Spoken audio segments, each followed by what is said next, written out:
Security forces की ईद भी मुल्की सरहदों की हिफाजत में गुजरती है। पाक अफगान सरहद पर तैनात FC नॉर्थ के जवान घर वालों से दूर ईद मना रहे हैं।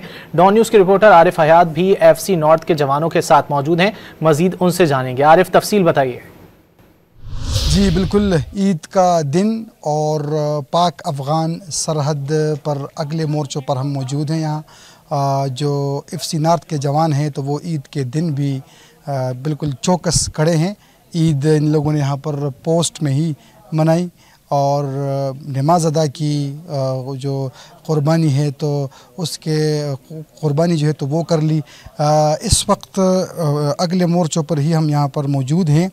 जो पोस्ट कमांडर हैं कैप्टन मुबीन साहब, वो यहाँ पर ख़ुद मोर्चे पर मौजूद हैं और निगरानी कर रहे हैं ईद के दिन भी। उनसे बात करते हैं। कैप्टन साहब, आपको ईद बहुत बहुत मुबारक हो और ईद के दिन आप ड्यूटी कर रहे हैं, तो कैसा महसूस हो रहा है? खैर मुबारक, आपको भी ईद मुबारक। अच्छा, ये तो हमारी ड्यूटी का एक हिस्सा है। जिस तरह ईद अज़हा है उसके अंदर एक कुर्बानी की याद दिलाई जाती है, तो ये ईद हमारे कौम के लिए कुर्बान और हमारे मुल्क की सलामियत के लिए और इस्तेहकाम के लिए कुर्बान। और इस तरह से ढेरों ईदें जो है ना वो हमारी कुर्बान है इस मुल्क की खातिर, क्योंकि इस मुल्क के अंदर अगर सलामती होगी, इस्तेहकाम आएगा, तो हर दिन हमारे लिए ईद का दिन होता है। ये यहाँ पर हम वक्त तैयार रहते हैं। पाक फ़ौज के जो जवान हैं, FC नॉर्थ के जवान हैं, यहाँ पर पोस्ट पूरा यहाँ पर है।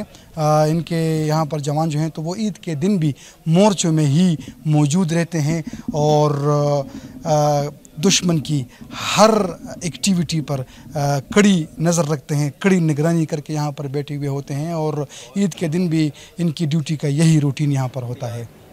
बहुत शुक्रिया आरिफ हयात इन तफसीलात के लिए।